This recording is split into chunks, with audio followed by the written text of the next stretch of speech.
Hello, it's Scott Medley here, and for all its flaws, I am still playing No Man's Sky. I do kinda enjoy running around and finding the same thing over and over again. Sure, it's not really living up to many of the promises, but regardless, it's living up to enough promises that I'm kinda enjoying hanging around in the universe in a sort of way that I enjoy playing Elite Dangerous. A game, again, which works for certain people, but not for everyone. And what also works for some people, but not for everyone, is this combo that I'm trying to figure out here. This took me some time. You have to use the melee attack, and then you have to fire your jets at the same time, and then in theory you can fly faster than before. I found this base. I'm not sure what it is. We have the Mayat Shaf reflector. I stand at a terminal and watch a beacon from an unknown star endlessly play itself out on the screen. The pattern seems clear, but what to enter? Surely if it seems clear, you can enter it for me, no? Not that I necessarily need your brain power to realize that it's 8273, it's just cycling the digits, right? I discover a location within the distant stars. Wow, let's go out to the distant stars. That's not very distant. That is actually not in the stars at all. That's basically right on my doorstep. It's perhaps distant from me sitting in my chair in Oakland, California, but honestly we don't know where the Universal No Man's Sky actually is. Never mind, let's just strip this place for everything else I can get and head out and look at it to see if it's worth the price I paid. The great brain power I had to expend to calibrate this thing. Oh hey, an encyclopedia. I can learn a huge amount of knowledge. I can learn the word for please. It's a huge encyclopedia and it just says, this is the word please. Please remember it. Because the Korvax really like polite individuals. They also don't trust you and require an Atlas pass to get through this door. Anyway, moving swiftly on from doors which I still can't open, we have an operations center and it's about 20 seconds away at the full speed of this spacecraft thing, this tiny little spaceship. Wow, look at this sprawling complex and me landing too far from the target. Well, whatever. Let's use my newfound speedy, jumpy, speedy melee attack thing. I'm sure I'll get this figured out by the time they patch it out. Oh, clearly not figuring everything out just yet. It must be so painful for people to watch this that are actually good at it. You know, that's actually one of the few things in the game that requires any skill right now. Arkusha Desert.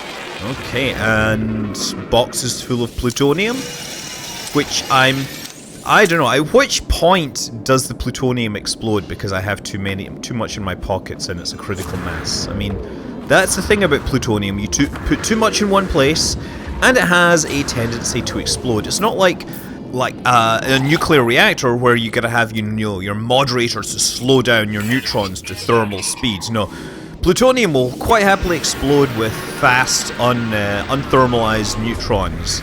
In fact, one of the big problems with plutonium-based weapons is that you have to assemble the core quickly enough that it doesn't pre-detonate and then fizzle, right? So as you're bringing the pieces of the core together, it can start to react before it's fully assembled and then the thing blows itself apart before it reaches a proper critical mass. And yeah, during the Manhattan projects, the first weapons they tried to assemble were gun-based weapons, where you'd have one lump of fissionable material and you'd have a gun that fired another lump in and they would explode. And the problem is, with plutonium, they had to bring them together really, really quickly. And so the bomb, the design was called the Thin Man, and they kept making it longer and longer and longer because they couldn't get it to they couldn't get it to a high enough speed so that the thing would assemble without destroying itself. So I'm just going to check this here. We are going to blow our way through this door here, and hopefully nothing will bother me while I'm doing it.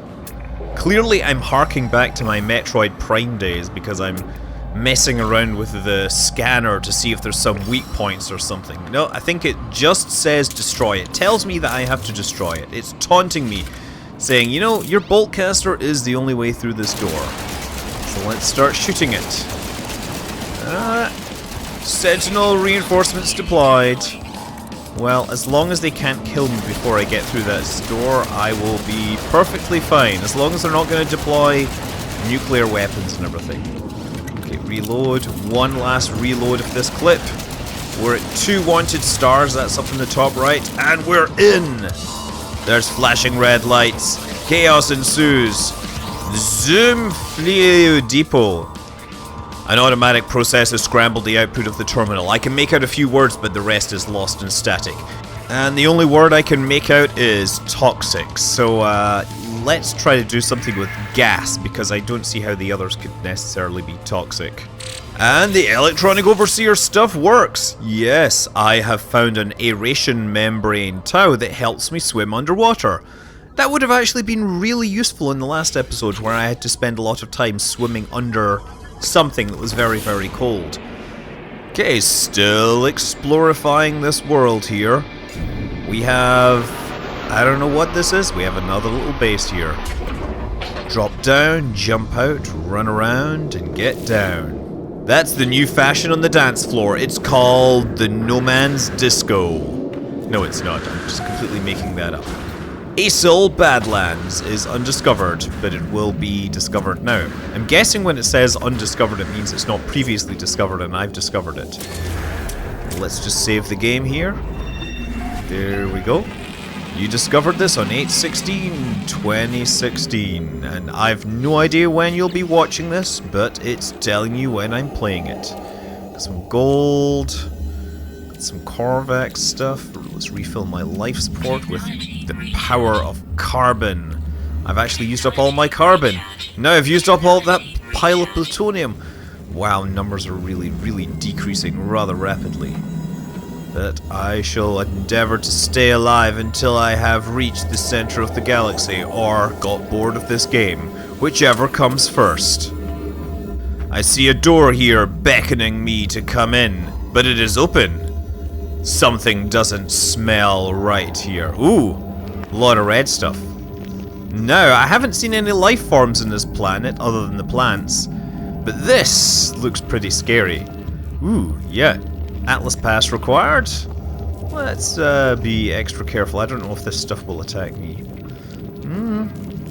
Yeah, are those eyeballs or pustules or something? No. Oh, what was that? What was that? I'm getting a bit of a chill here. Kind of scary, as you know. Oh, yes, something else is still hitting me. Oh, wait. Oh, there's something dropping stuff and dead thing. And restore shield. Let's just do that. What is that?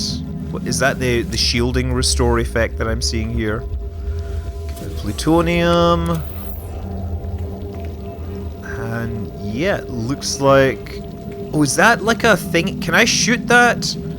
I want my gun out so I can shoot this thing. If I go from the door? No. Ha! No, they have carefully placed it so I can't actually stand anywhere and shoot this beastie. That's rather disappointing. I kind of want to shoot that thing, just because I'm, you know, I don't know, because I'm bored and it's a game, right? And there it goes and hits me again. Just no way about it. Can't shoot it, I just have to take the beating. Every time I walk past, it's slapping me on the butt and saying, "Ha! You can't fight back. You can't fight back because there's no guns allowed in here. What else are you gonna do?" Oh, I'll tell you what I'm gonna do. I'm gonna examine this derelict thing. It looked like a wound in the world, crimson and ragged-edged, like something that once lived but was then torn asunder. I should have stayed away. Had I the sense to taste the air of this planet, I imagine it would have reeked of some kind of alien fetor, but nothing could stall my curiosity. Was it dead? Where I touched the surface was moist and yielding. It seemed to become motile, then crawling on a mat of slow scylla, moved from me. I should have left it alone. Analyze data log. I discover something coded deep inside a long-dead traveler's log. Something has been left, and it's new technology, stamina enhancement theta. That will be very useful for helping me run away from aliens. Unless, of course, they've already attached themselves to my suit. Okay, so I guess I've explored everything here. There is nothing for us here now. It is best we move on and forget this cursed place. Okay, game saved. Let's see what's inside this building here. Come on. And it's another member of Daft Punk. We have an entire species of Daft Punk, and I have an inventory that's full. Let's put some stuff into my spaceship. That's zinc, yes. Hello, Operations Entity Nader. Hey, neighbor. Hey, neighbor. Howdy, neighbor. Korvax, something or other, something. Okay, from the conversation earlier, we know that he wants the thamium, so let's give him the thamium. The entity slowly inserts the element into a slot in his hip, and he fully reawakens. My god. This is unprecedented. We get cannon damage Sigma.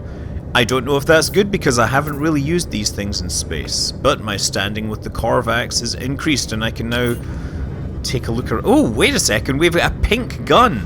It looks like a nerf gun. I'm not sure who did the gun design on this, or the multi-tool design, but they all do look like kids' nerf guns.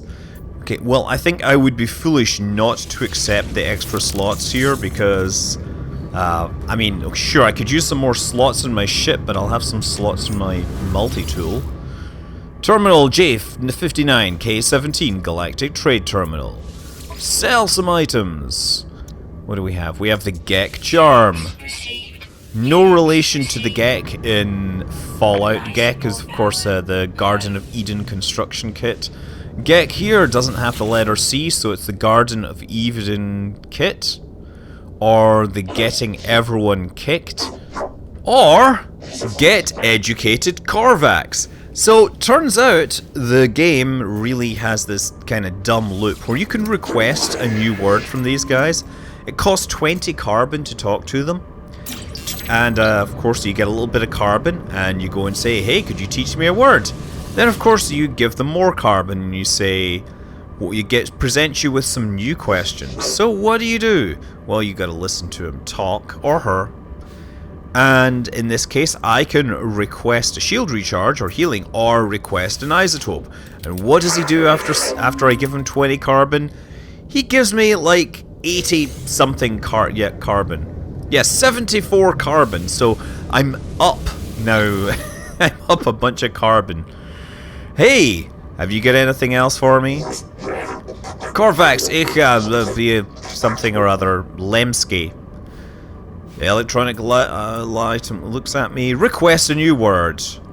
So I can do that. Request a new word, and it agrees to help. And it teaches me yet another part of the language. Time. If only I had more time.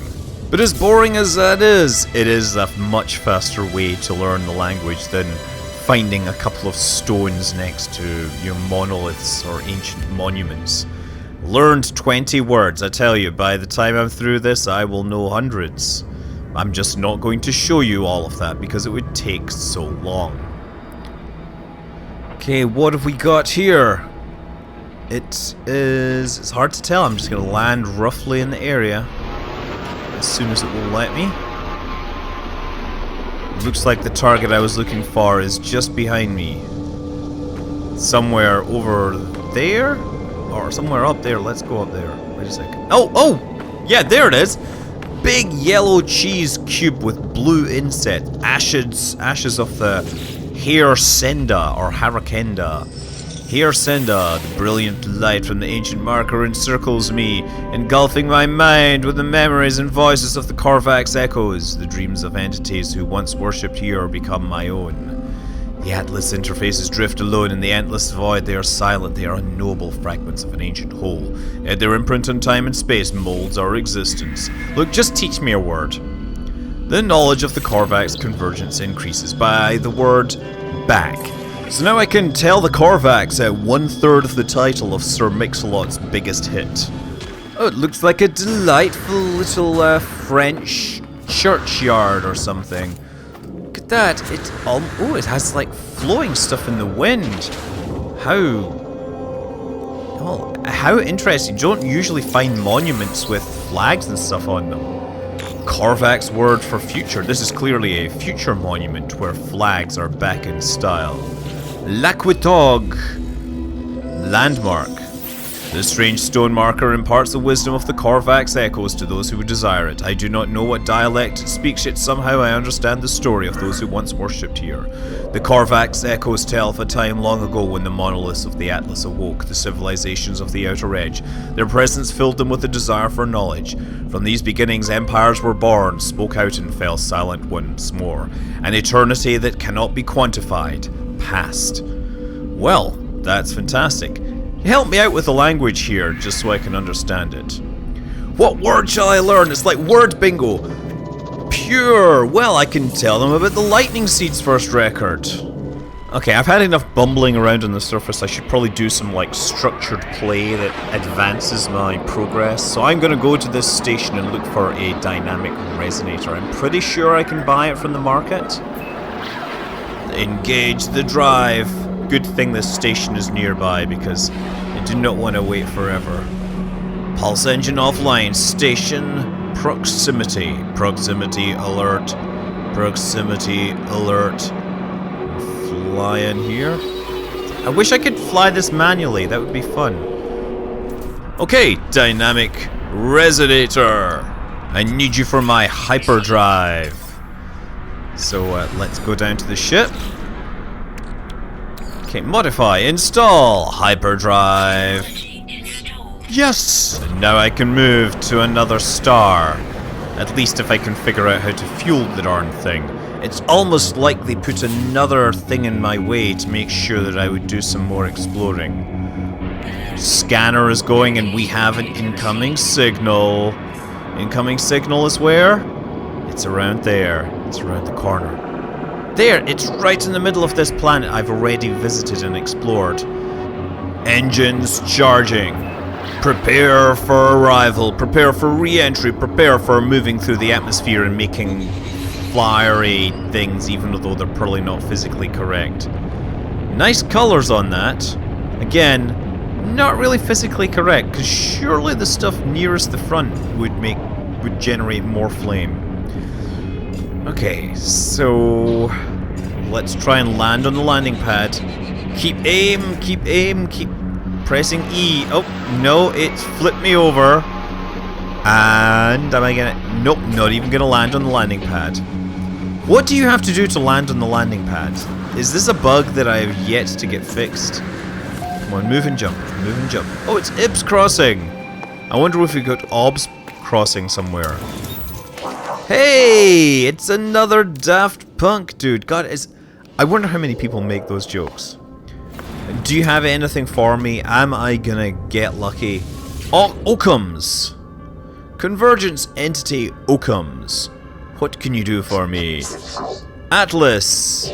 Vet Sunnis something or other. Okay. The electronic entity rapidly bombards me with words from what sounds like dozens of different languages, lapsing into silence when it realizes I recognize none of them. The pattern of lights in its visor briefly resembles an eye roll, then it passes me another message from Nada and Polo, and a vial of antimatter. I can use this to fabricate a warp cell. I try to convey thanks, but the being is disinterested in me. Its task complete. Give me that antimatter. I am no wiser as to who Nada and Polo are, but for now I have the means to locate them, though I strongly suspect I must choose between finding them and following this Atlas. I seriously hope I don't have to play through the game multiple times to get all the endings. That would just be painful. 1102 units. And we have an experimental P40HK1. Which again looks like a Nerf gun. I mean, I think literally Orion has that in his Nerf gun collection. And I shall take it because it gives me 3 more slots. Or rather, it gives me it gives me 3 extra slots because there's a whole bunch of stuff already built into this. Brilliant! And we have a multi-tool stuff here. New technology, Combat Amplifier Sigma. And the 3V77-6 trade interface. Sell, buy. So yes, I am still playing No Man's Sky, and I hope you guys will tell me whether you really want me to see me complete this thing, or whether you'd prefer I actually do something else. Until then, I'm Scott Manley. Fly safe.